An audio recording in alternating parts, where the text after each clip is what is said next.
ओम शांति। हम सभी पहले 3 बार हमारे प्यारे प्यारे मीठे मीठे बाप दादा गीत द्वारा मिला हुआ विशेष मंत्र का 3 बार उच्चारण करेंगे। तो जितने भी हम क्लासेस सुने, जितने भी हम दूसरों को ज्ञान सुनाए, सबका मूल मंत्र कौन सा है? ओम शांति का मंत्र है। ओम शांति का जो बाबा ने हमें विशेष मंत्र इसीलिए दिया कि हम अपने जीवन में सच्ची शांति क्या है वो समझ करके उस आत्मिक स्थिति में स्थित होकर के हम उसका अनुभव करें और दूसरों को भी कराएं। तो पहले हम बाबा के ऐसे महान तीर्थ स्थान पर पहुँचे हुए हैं, तो हम बाबा के अति प्यारे विशेष महामंत्र का उच्चारण करेंगे। पहले मैं उच्चारण करूंगी, फिर आप सभी मिलकर के रिपीट करेंगे।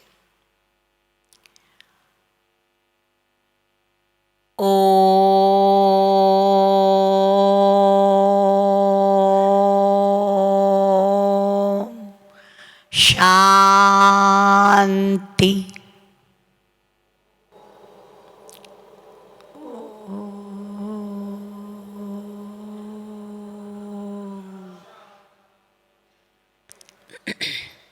ओम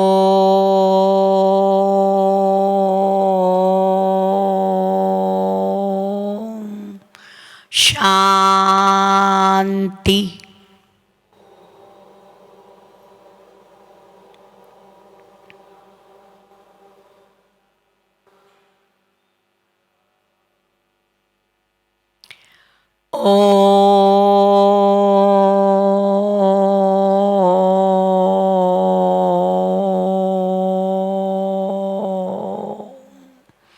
शांति।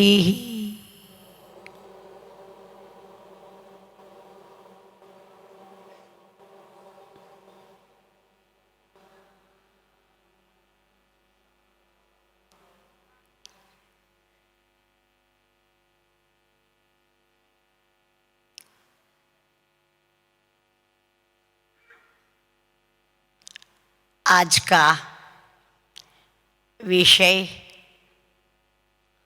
आप सभी ने अभी तक हमारी प्यारी बहन वंदना बहन जी से सुनी लिए हैं। फिर भी जो विषय है उसको हम एक बार दोहराएंगे। दानी,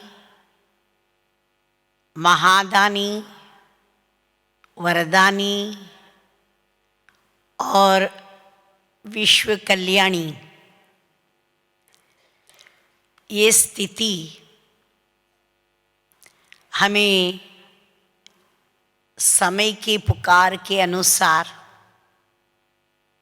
बनानी ही है। तो वैसे तो हम सभी बाबा के बच्चे, ब्रह्मा बाबा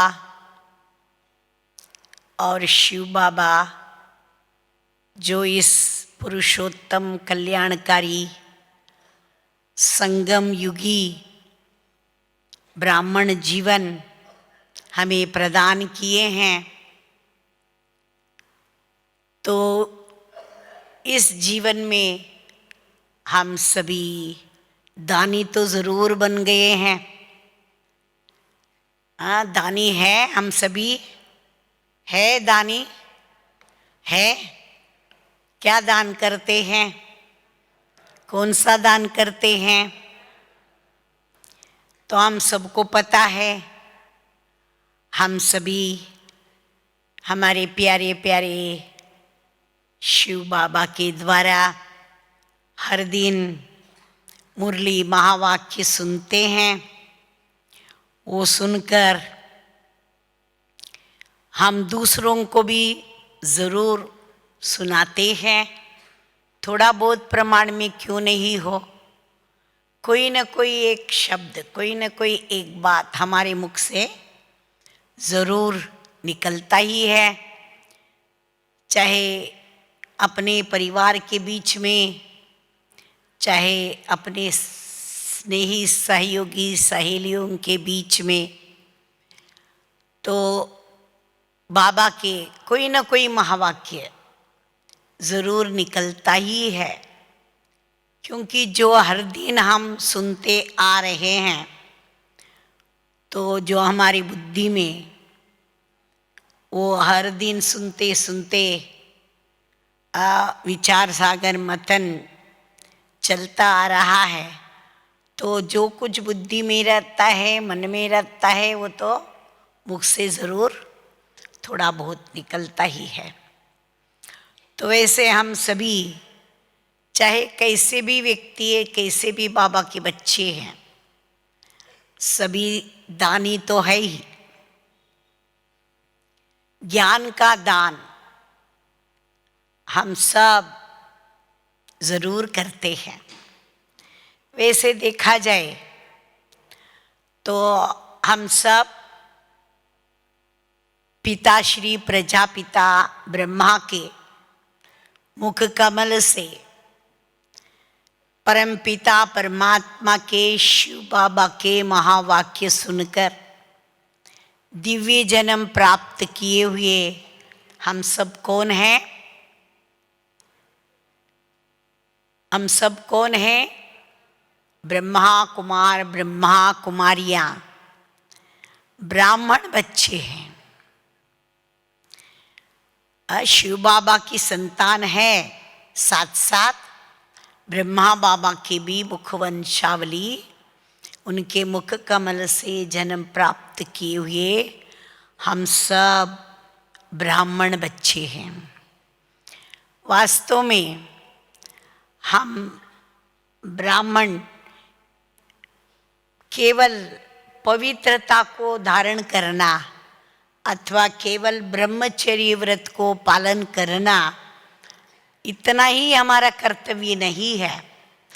वो भी तो हमारा फाउंडेशन है, इस आध्यात्मिक जीवन का फाउंडेशन है। मन वचन कर्म से पूरा हमारे जीवन में पवित्रता तो ज़रूर चाहिए, ब्रह्मचर्य जीवन ज़रूर चाहिए, व्यतीत करनी चाहिए। परंतु साथ साथ हम ब्रह्मा बाप के बच्चे कौन हैं? ब्रह्मचारी भी है। केवल ब्रह्मचारी नहीं, हम ब्रह्मचारी भी है।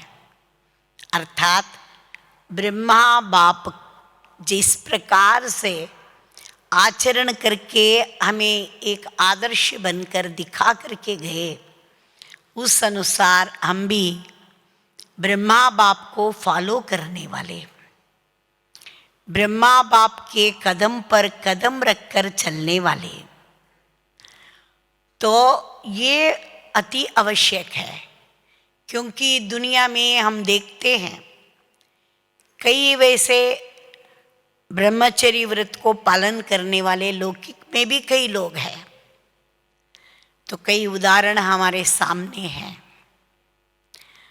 तो ऐसे तो हम सुनते आ रहे हैं, हमारे जो देश के लीडर हैं उनमें से भी कई लोग इस प्रकार के पवित्रता को पालन करते आ रहे हैं। परंतु ब्रह्मा बाप के द्वारा जो हमें ज्ञान प्राप्त होता आ रहा है, उन्होंने जो शिव बाबा के महावाक्य धारण करके हमें आचरण में ला करके दिखाए हैं, तो वो हमें फॉलो करना अति आवश्यक है। ब्रह्मचारी बनना अति आवश्यक है। तो हम सब तभी सच्चे सच्चे ब्राह्मण कहला सकते हैं। तो ऐसे हम सभी बाबा के सच्चे सच्चे ब्राह्मण बच्चे, बाप दादा के कदम पर कदम रख करके चलने वाले, हमारा कर्तव्य है बाबा से प्राप्त किए हुए ज्ञान को अन्य आत्माओं को देना। वैसे तो हम सबको मालूम है, हम सब दान करते ही हैं, तो भाषण कर लेते हैं और कोर्स करा देते हैं और प्रदर्शनी समझा देते हैं। कोई अनपढ़ भी क्यों नहीं हो, वो लोग भी शिव बाबा का नाम तो ज़रूर लेते ही हैं। शिव बाबा हमारे पिता है, हम उनके संतान हैं, हमारा बाबा है। तो हमें परमात्मा ब्रह्मा के द्वारा आकर के मुक्ति, जीवन मुक्ति दे रहे हैं। तो ऐसे 2-3 शब्द तो ज़रूर सभी दूसरों को सुना ही रहे हैं, सुना भी सकते हैं। परंतु हम सबका विशेष कर्तव्य है केवल ज्ञान सुनाना नहीं है, तो उसको जीवन में धारण करना। जो हम बाबा के महावाक्य रोज सुनते हैं उसको अपने जीवन में अप्लाई करना, धारण करके उस अनुसार प्रैक्टिकल में चलते हुए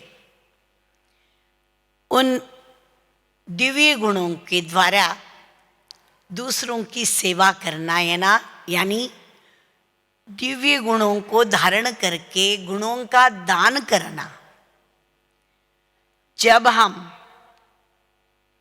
ज्ञान का, धन का दान करते हैं, ज्ञान भी बाबा ने हमको बहुत कुछ दिया है, इसलिए ज्ञान को खजाना भी कहा जाता है, ज्ञान रत्न कहा जाता है, ज्ञान अमृत कहा जाता है। ऐसे ज्ञान संपत्ति को हम प्राप्त किए हुए हैं, परंतु उस ज्ञान को हम अपने जीवन में प्रैक्टिकली ला करके जब गुणों का दान करते हैं तभी हम महादानी कहला सकते हैं। तो इससे सिद्ध होता है केवल हमें दानी नहीं बनना है, हमें महादानी बनना है। महादानी का कर्तव्य है तो मन वचन कर्म से हम गुणों का दान करना। तो गुण, दिव्य गुण जो बाबा ने हम बच्चों को कितना महावाक्यों में हर दिन सिखाते आ रहे हैं।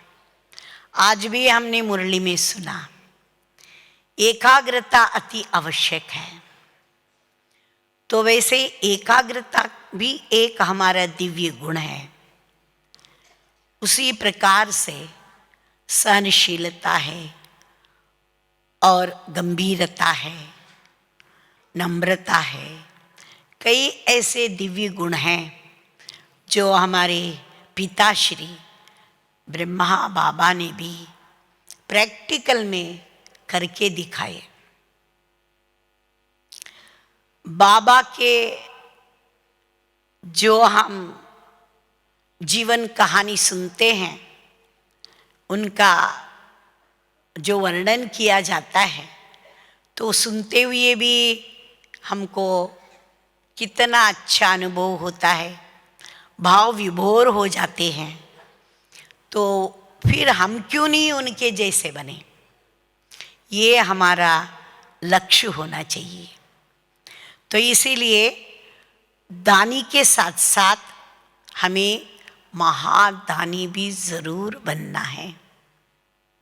जो दानी होते हैं वे सतयुग में जरूर आएंगे, परंतु कैसे आएंगे, किस पद को प्राप्त करके आएंगे, प्रजा में आएंगे या और कोई प्रकार से वहाँ जन्म लेंगे, वो अलग बात है। केवल दानी बनने से भले हम सतयुग में प्रजा तक तो पहुँच जाएंगे, परंतु हमारा केवल इतना ही लक्ष्य नहीं है। तो हम सबका लक्ष्य क्या है? हम सबका लक्ष्य क्या है? कम से कम 108 माला के मणके में आना। भले हम 108 माला के मणके में हानि जितना पुरुषार्थ कर रहे या नहीं, वो तो अंत में तो मालूम पड़ ही जाएगा, परंतु 16,108 की भी माला ने बनाया है, बाबा ने बताया है। 16,108 मणकों की माला भी है।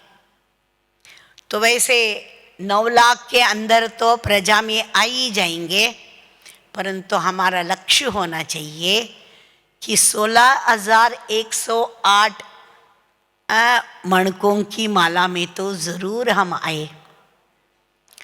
परंतु इतना दूर का लक्ष्य रखने के बदले हमारा लक्ष्य और भी आगे बढ़े। जो हम महादानी के साथ साथ हम वरदानी भी बने, तो वो है 108 माला के मणके में आने का पुरुषार्थ। वरदानी जो बाबा के बच्चे होते हैं, वो केवल दूसरों को वरदान देने तक ही कार्य नहीं करते हैं, दूसरों के द्वारा दुआएं प्राप्त करने का भी कार्य करते हैं। पहले हमको अपने अंदर दुआएं जमा करना होगा। जब हमारे अंदर पहले हम उस प्रकार से पुरुषार्थ करके मन वचन कर्म से वरदानी मूर्त बनते हैं, तभी हम दूसरों को भी उस प्रकार के वरदानी मूर्त बना सकते हैं। यानी दुआएं हम अपने अंदर जमा करके दूसरों को भी दुआएं देना, वरदान देना, ये हमारा वर्तमान समय की स्थिति होनी चाहिए, स्टेज होनी चाहिए। परंतु उसके लिए पहले अपना पुरुषार्थ तीव्र गति से आगे बढ़ना चाहिए, बढ़ाना चाहिए। कि जैसे आज भी हम मुरली में सुन रहे थे, केवल चढ़ती कला तक नहीं, हमको अभी वर्तमान समय पर कौन सी कला चाहिए? उड़ती कला। जैसे पहले चलना होता है, फिर बाद में धीरे धीरे दौड़ना होता है, फिर धीरे धीरे चढ़ना होता है, फिर आगे चल करके बाबा हम बच्चों को क्या सिखा रहे हैं? अभी सिर्फ चढ़ना नहीं है, अभी हम बच्चों को उड़ना है। क्योंकि हम सबको पता है, जो उड़ करके पार करता है तो कितने ऊंचे ऊंचे पहाड़ों को भी पार कर लेता है। कितने ऊंचे पहाड़ों को पार करके हम उस पार चले जाते हैं। यदि हम चलते जाते हैं या चढ़ते जाते हैं तो उसमें तो मेहनत लगती है। तो वर्तमान समय के अनुसार बाबा हम बच्चों को यही ध्यान खिंचवा रहे हैं। हम बच्चों का कर्तव्य है उड़ते जाना, उड़ते चलना, आगे बढ़ते चलना, क्योंकि नीचे जो भी परिस्थितियाँ आएगी वो हम ऊपर होने के कारण से हमको दिखाई भी नहीं देगी। तो जितना हम ऊपर उड़ते चलते हैं तो उतना हम हरेक विघ्नों को, हरेक परिस्थितियों को पार करते हुए आगे बढ़ते जाते हैं, बढ़ते जाते हैं। परंतु उसके लिए हमारे जीवन में हम किन बातों को धारण करना अति आवश्यक है। तो एक तो सदैव हम शुभ भावना और शुभ कामना सबके प्रति रखनी चाहिए, चाहे वो हमारे मित्र है या शत्रु है, अच्छे हैं या बुरे हैं, इस प्रकार के भी व्यक्ति है, तो सबके प्रति तो हमारी भावना क्या होनी चाहिए? शुभ भावना होनी चाहिए। ज्ञानी है, अज्ञानी है, लौकिक अलौकिक, जो भी है, कोई भी है, सबके प्रति शुभ भावना हो और शुभ कामना हो। परंतु सबके प्रति शुभ भावना होना इतना आसान नहीं है। तो 63 जन्मों की जो आदत है वो अचानक आ जाती है। तो जब हम किसी को देखते हैं तो बहुत करके क्या हो जाता है, गुण देखते हैं, हम तुरंत देखते हैं, भले हम यहाँ बैठे हैं अभी मधुवन में, हाँ बोल देंगे, हाँ यहाँ पर तो चलो बाबा के बच्चे उसी वातावरण में हैं, एक दूसरे की अच्छाई हम देख रहे हैं, हाँ गुणी देखते हैं, बोल देंगे। परंतु वास्तव में देखा जाए, यदि हम अपने व्यवहार में देखते हैं, किसी से भी मिलते हैं, चाहे लौकिक है चाहे अलौकिक है, कोई को देखते ही पहले क्या याद आ जाता है? अरे ये व्यक्ति ऐसे है। तो ये जो संकल्प है, इन संकल्पों का भी हमें इकोनॉमी करना है। समय की भी हमें ध्यान देना है, संकल्पों के ऊपर भी ध्यान देना है। संकल्पों की इकोनॉमी तब होती है जब हमारे अंदर श्रेष्ठ संकल्प चलते हैं, अच्छे विचार चलते हैं। यदि तेज विचार चलते हैं तो समझो हमारे अंदर संकल्प ऐसे वैसे चल रहे हैं, मन में विचार अलग अलग प्रकार के चल रहे हैं। भले अशुद्ध नहीं होगा परंतु व्यर्थ तो थोड़ा बहुत रहेगा, कमी कमजोरियों के संकल्प तो थोड़ा बहुत रहेगा। तो इसीलिए सदैव हमें ये अटेंशन रखना है कि कभी भी मैं किसी का अवगुण नहीं देखूं। एक सदैव हम ध्यान पर रखें कि गुणग्राही बनकर रहूं, क्योंकि गुणग्राहकता भी एक दिव्य गुणों में विशेष गुण है। जब अभी उदाहरण के लिए हम सभी बैठे हैं, उनमें से एक एक गुण भी हम उठाएंगे तो कितने गुण हम अपने जीवन में धारण कर सकते हैं या नहीं? हाँ, हमारे अंदर ज्यादा गुण आ सकते हैं या नहीं आ सकते हैं? तो एक एक का भी यदि गुण देखने का हम शुरू करेंगे तो अपने आप दिव्य गुणों के हम मूर्ति बन जाएंगे, दिव्य गुणों के भंडार बन जाएंगे। तो जब हम जैसे अभी गीत में भी सुन रहे थे, जो दान करता है वो कौन है? हाँ, देवता है। दाता जो होता है वो देवता कहलाता है। देवताओं में दिव्य गुण जरूर भरे रहते हैं। उनके हरेक चलन वलन में दिव्यता रहती है। उनकी दृष्टि में, उनकी वृत्ति में, उनकी कृति में, उनके बोल में, हर एक बात में दिव्यता रहती है। तो ये तो हम केवल चित्र देख करके ही समझ सकते हैं। जब हम लक्ष्मी नारायण के, राधा कृष्ण के, अथवा भले त्रेता के राम सीता के भी चित्र आदि कईयों का चित्र देखते हैं तो भी हमको कितने अच्छे लगते हैं। तो कारण क्या है? पवित्रता और दिव्य गुण उनमें भरे हुए हैं। तो दिव्य गुणों की धारणा अभी देवताओं के चित्र देख करके सिर्फ हम धारण कर सकेंगे ऐसी बात नहीं है। तो दिव्यताओं में कौन से दिव्य गुण हैं वो हमें कैसे पता चलेगा?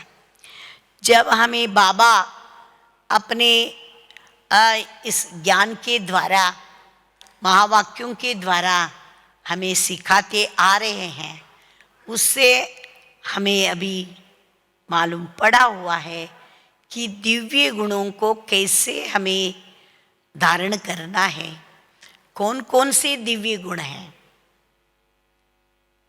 तो इस प्रकार से हम अपने जीवन में दिव्य गुणों को लाते लाते लाते फिर हम वरदानी मूर्त बन जाते हैं। दिव्य गुण मूर्त माना वरदानी मूर्त। इसलिए पहले दानी, फिर महादानी, फिर वरदानी कहा जाता है। वरदानी केवल वरदास्त्र रख करके वरदान दे रहे हैं, इसके लिए वरदानी है, ऐसी बात नहीं है। तो स्वयं उनके अंदर वो सर्व गुण, सर्व शक्तियां भरे रहनी चाहिए, क्योंकि शिव बाबा है ही सर्व गुणों के भंडार, सर्व शक्तिवान। सदैव वरदानी आत्मा शिव बाबा के साथ अपने बुद्धि का संबंध सदैव बना के रखता है, और उससे गुण तो हम धारण करते ही हैं, ग्रहण करते ही हैं। साथ साथ गुण केवल हमारे अंदर आ गए तो बड़ी बात नहीं है, परंतु गुण के साथ साथ शक्ति भी चाहिए, माना शक्ति युक्त गुण धारण करना है। तो बाबा से, शिव बाबा से हमें शक्तियों के भी किरणों को प्राप्त करना है। मुझ आत्मा के अंदर शक्तियों की किरणें भरकर जब हम बाबा के गुणों के साथ साथ देवताई दिव्य गुणों को अपनाते हैं, तभी हम वरदानी मूर्त बनते जाते हैं।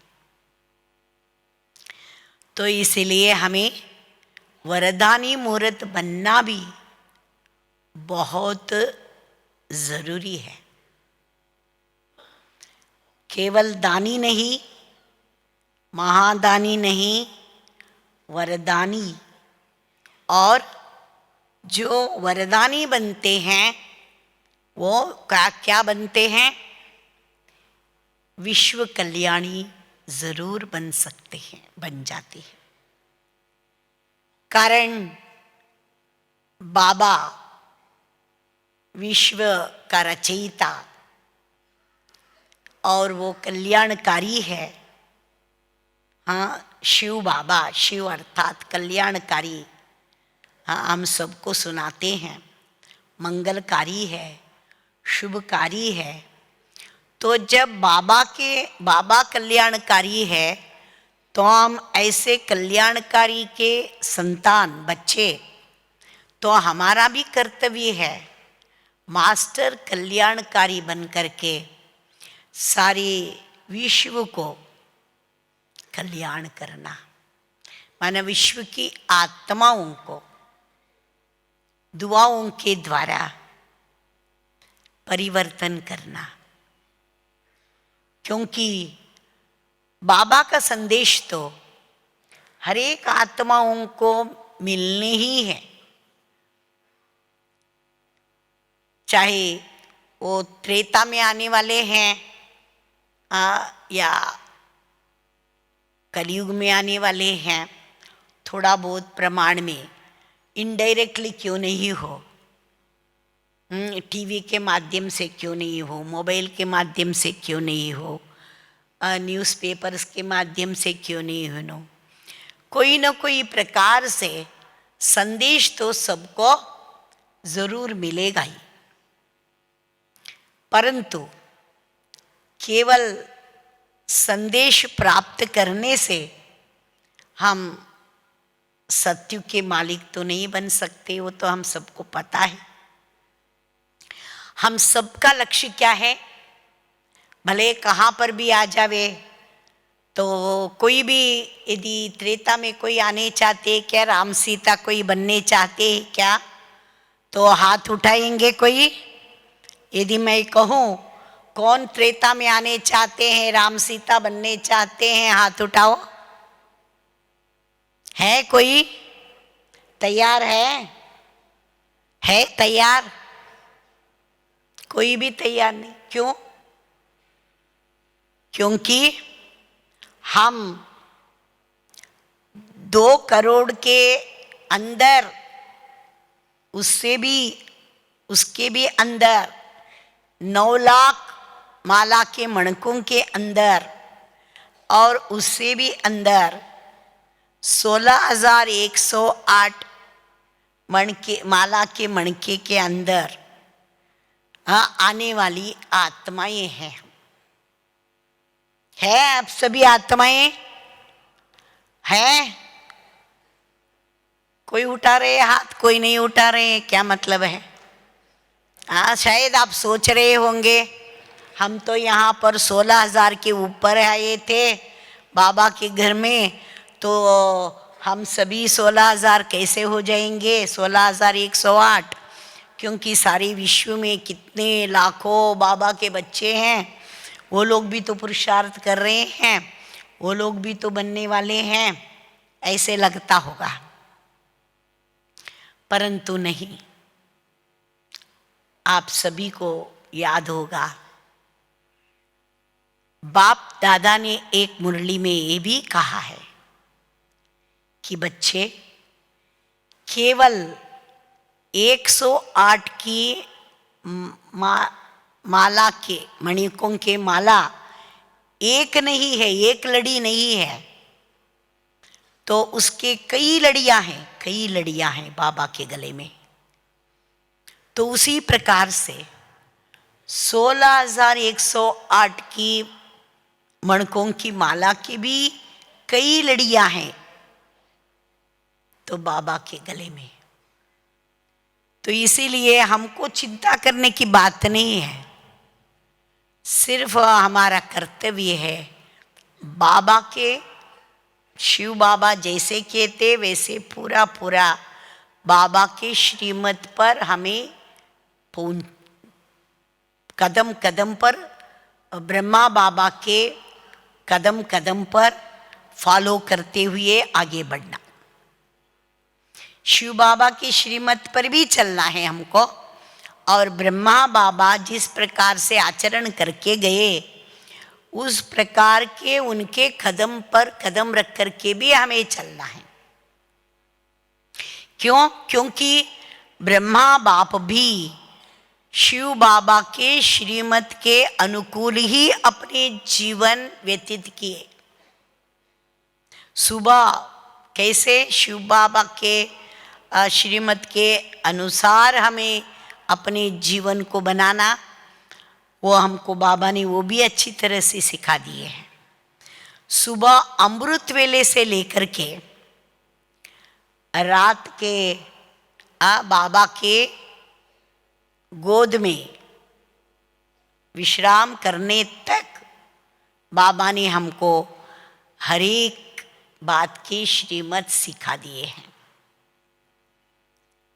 अमृत वेले उठना और किस प्रकार से तैयार होकर के बाबा के पास बैठना, बाबा के कमरे में अथवा सामूहिक रूप से बैठ करके योग करना और किस स्थिति में अपनी स्थिति बनाना। आज भी हमने मुरली में सुने कि बाबा ने क्या बताया, केवल हम आधा घंटा 1 घंटा योग में बैठ गए, ये कोई बड़ी बात नहीं है। तो कौन सी बात बाबा ने हमको ध्यान खिंचवाए? केवल आधा 1 घंटे योग में बैठ गए वो नहीं, देखो मैं कितने समय एकाग्रचित्त होकर के बैठ करके बाबा को याद की। जिस स्वमान में मुझे बैठना था, जिस स्थिति में मुझे बैठना था, जो लक्ष्य रख करके मैं बैठा था अथवा बैठी थी, उसी स्थिति का मैंने कितना समय अनुभव किया, ये हम कभी चेक करते हैं? नहीं। हम सुबह उठ गए, अमृत वेले खुश हो गए, फिर बाबा के कमरे में बैठ गए अथवा हाल में सामूहिक रूप से बैठ गए, तो योग कर रहे हैं। आधा घंटा हुआ, पौना घंटा हो गया, ज़्यादा भी हो गया, परंतु क्या कर रहे हैं? अंदर हमारे मानसिक संकल्प क्या चल रहा है उसके ऊपर पूरा ध्यान भी नहीं देते कभी कभी हम। तो बस पौना घंटा हो गया, योग पूरा हो गया, बस उठ गए। बहुत करके ऐसे हो जाता है। क्यों? कारण क्या है? क्योंकि सुबह सुबह का समय है, अमृत वेले के समय पर बहुत करके माया मौसी ज़्यादा आती है ना? तो उसको मराठी में कहते हैं साखर झोप, मीठी नींद बोलते हैं। सुबह के समय पर बहुत अच्छी सुहावना नींद आती है, क्योंकि कारण क्या है? माया भी उसी टाइम पर देखती है, मेरे बच्चे इस टाइम पर ही मिलते हैं मुझे, इजीली उनको मैं पकड़ सकती हूँ, रावण माया। तो उस समय पर ही जब हम अमृत वेले योग में बैठते हैं, अचानक नींद आ जाती है, अचानक आलस्य आ जाता है, उदासी सब आ जाता है, तो हमको पता भी नहीं चलता है। योग भी पूरा हो जाता है, वाइट लाइट भी लग जाता है, रेड लाइट बंद हो जाता है, तभी हम जागते, अरे रे रे मेरा क्या लक्ष्य था, मैंने क्या किया। तो ऐसे योग से फिर हमारी प्राप्ति क्या होगी? इसीलिए बाबा बच्चों को बताते हैं, बच्चे योग का भी श्रीमत है, योग का भी श्रीमत है, ज्ञान का भी श्रीमत है, दिव्य गुणों का माना धारणा का भी श्रीमत है, और सेवा भी किस प्रकार से करना इसकी भी श्रीमत है। हर एक बात के लिए, चाहे तो यदि हम सभी ध्यान से मुरली सुनेंगे ना हर दिन, तो चारों सब्जेक्ट्स के ऊपर बाबा मुरली चलाते हैं हर दिन।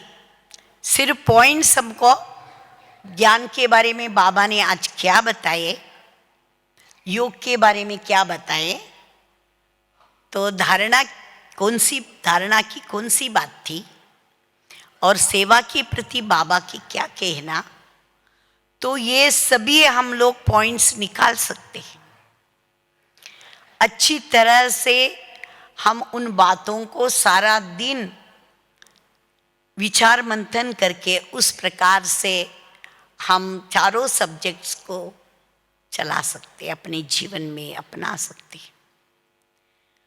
तो इसीलिए पहली बात है, अमृत वेले के योग से लेकर के हमको श्रीमत पर चलना अति आवश्यक है, क्योंकि अमृत वेले का समय है हमारा ब्रह्मा मुहूर्त का समय।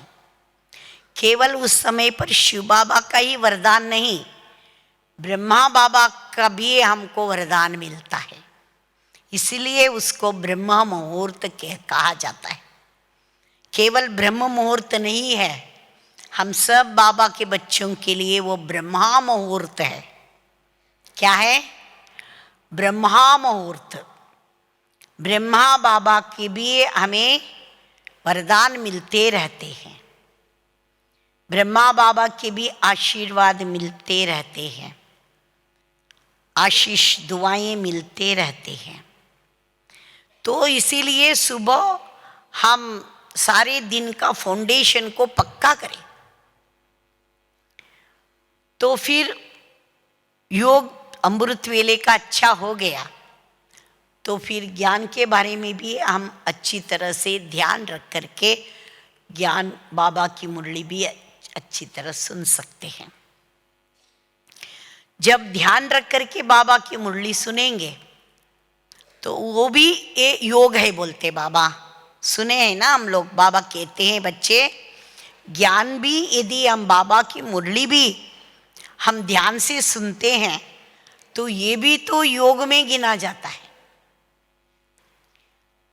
तो वैसे मुरली के ऊपर भी हमें पूरा अटेंशन चाहिए, तो एक एक शब्दों के ऊपर अटेंशन चाहिए। कारण क्या है? बाबा ने बहुत बार हम बच्चों को बताए हैं कि बच्चे, हो सकता है आज की मुरली जो आप सुनेंगे तो आपके जीवन में कोई भी ऐसी बात आई हो, कोई भी ऐसी समस्या आई हो, तो उसके बारे में बाबा ने कोई पॉइंट सुनाया होगा, वो आपको वो बात टच हो जाती होगी, है ना? तो वो हमारे जीवन में लागू हो जाता होगा। फिर उस प्रकार से पॉइंट्स लेकर के मैं अपने जीवन को चलाऊं तो वो समस्या खत्म हो जाती होगी। इसलिए बाबा कहते, बच्चे आपने पूरा मुरली नहीं सुने, माना आपको जो पॉइंट चाहिए आपके लिए वर्तमान समय जो पॉइंट्स आवश्यक थी वो आपने मिस कर दिया, तो उससे क्या होगा? तो मिस हो गया, माना मैं जिस बात को जीवन में धारण करना चाहिए वो मेरे से मिस हो गया, जिससे मेरे जीवन की समस्याएं या कोई भी ऐसी वैसी बातें जो निवारण होने का था वो रह गया। तो इसीलिए ज्ञान की बातों को भी हम थोड़ा ध्यान से सुनते हुए अपने जीवन में जो ज़रूरत की बातें हैं वो हर दिन एक एक पॉइंट सिर्फ ले, वो ज़्यादा नहीं तो भी चलेगा, वो भी हम सारे दिन में वो ज्ञान की बातें मंथन करते हुए धारण करें तो भी बहुत हम आगे बढ़ सकते हैं। जब हम इन ज्ञान की बातों को अपने अंदर मंथन धारण करते जाएंगे, मंथन करते जाएंगे, तभी हम दूसरों के गुण ग्रहण कर सकेंगे। यदि ज्ञान की बातें मेरे अंदर है ही नहीं तो दूसरा क्या अज्ञान की बातें रहेगी तो अवगुण ही दिखाई देगा। इसीलिए ज्ञान हमारे लिए बहुत लाभकारी है। हर दिन सत्संग करना बहुत आवश्यक है। सत्संग का भक्ति मार्ग में भी बड़ा महत्व है। तो जो सत्संग करते हैं उनका 21 कुल का उद्धार होता है बोलते हैं। कुलों तक उद्धार हो जाता है। उनका जो वाइब्रेशन है, उनके जीवन की धारणाएं हैं, उनके परिवार को भी लाभ होता है, प्राप्त होता है, ऐसे भक्ति मार्ग में कहते हैं। परंतु वास्तव में उनका संग मिलता है, उनका वाइब्रेशन मिलता है, उससे उनके जीवन में भी आज नहीं तो कल परिवर्तन आ सकता है। उस दृष्टिकोण से बताते हैं। तो वैसे हाँ, हम हर दिन जो सत्संग करते हैं ये सबसे बड़ा, सबसे महान सत्संग है। क्यों? क्योंकि हमारे बाबा, प्यारे बाबा सत्यम शिवम सुंदरम है। वो सत्य है, शिव कल्याणकारी है और सुंदर यानी ज्योतिर्बिंदु स्वरूप जागती ज्योत है। उसके साथ हम हर दिन संबंध रखेंगे तो क्या होगा? हर दिन का संबंध हमें भी मास्टर ज्ञान सूर्य बना देगा, मास्टर सर्वशक्तिवान बना देगा, मास्टर कल्याणकारी बना देगा और वरदानी मूर्त बना देगा। तो इसीलिए हमें दान करने के साथ साथ महादानी भी बनना है। और महादानी बनते बनते हम लोग धीरे धीरे क्या बन जाएंगे?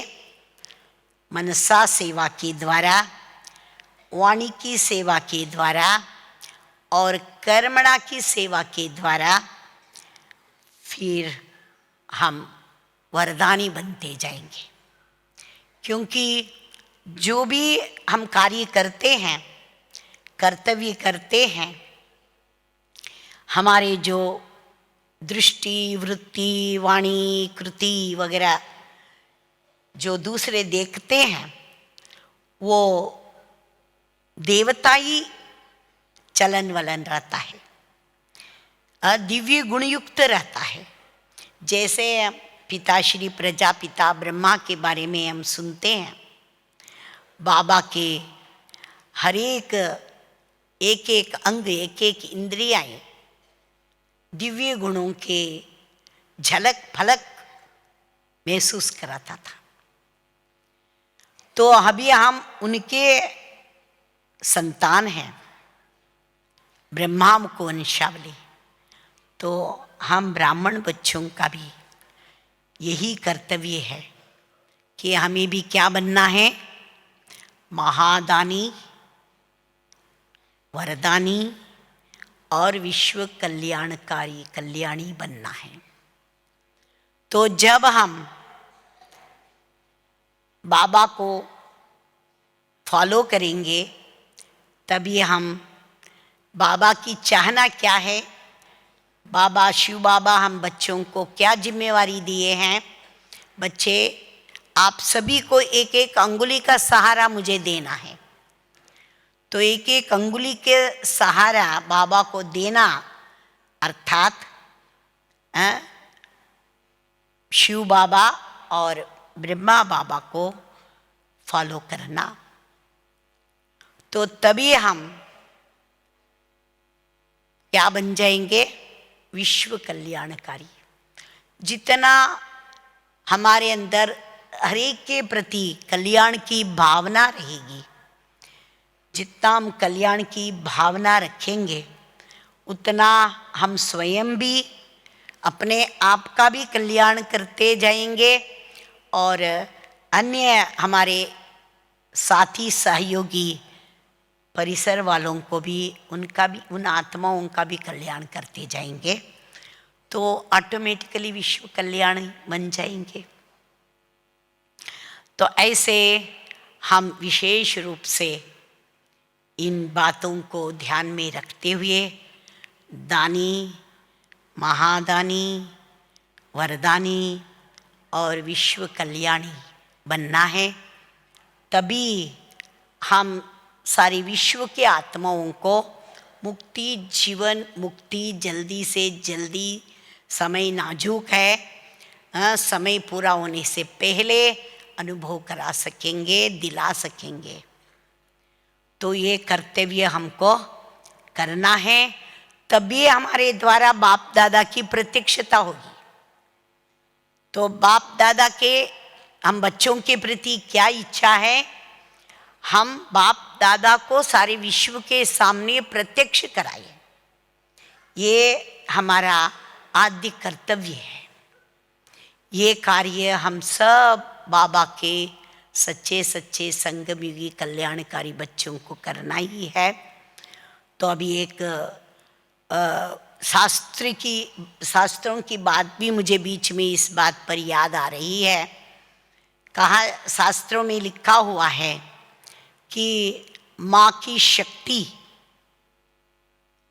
शक्ति, हनुमान की भक्ति, श्री राम की प्रवृत्ति और श्री कृष्ण की युक्ति, महावीर और बुद्ध की वैराग्य वृत्ति, ये पांचों बातें हमारे जीवन में यदि आ जावे, उनकी भी बातें हम लोग समझ करके, उनकी भी इन बातों को समझकर अपने अंदर धारण कर लेंगे, तो सचमुच हम वरदानी मुहूर्त ज़रूर बन जाएंगे और सारी विश्व का कल्याण करते हुए हम विश्व कल्याणकारी बन ही जाएंगे। तो केवल हम ही नहीं, हम दूसरों को भी बनाएंगे। उसके लिए पहले क्या करना पड़ेगा? खुद का परिवर्तन, तभी दूसरों का परिवर्तन हम कर सकेंगे। तो हम यहाँ किस लिए आए हैं? बाबा के घर में हम खुद अपने आप को परिवर्तन करके विश्व परिवर्तक, विश्व कल्याणकारी और विश्व के सामने बाप दादा को प्रत्यक्ष करने वाले बनने के लिए आए हैं। ठीक है? तो ऐसे हम सब यहाँ से ये दृढ़ संकल्प करके जाना है। तो मैं केवल विश्वासी नहीं, दृढ़ संकल्प करती हूँ। हम और आप सभी इस प्रकार से वरदानी मुहूर्त, महादानी मुहूर्त, विश्व कल्याणी मुहूर्त बन करके यहाँ से जाएंगे। तो आप सभी शांत चित्त हो करके इन बातों को, बाबा की बताए हुए महावाक्य है, उनको हम सुने हैं, समझे हैं, उस अनुसार ज़रूर हम चलेंगे, अपने जीवन ज़रूर बनाएंगे। इसलिए आप सबको बहुत बहुत मेरे तरफ से धन्यवाद है, आभार है, थैंक्स।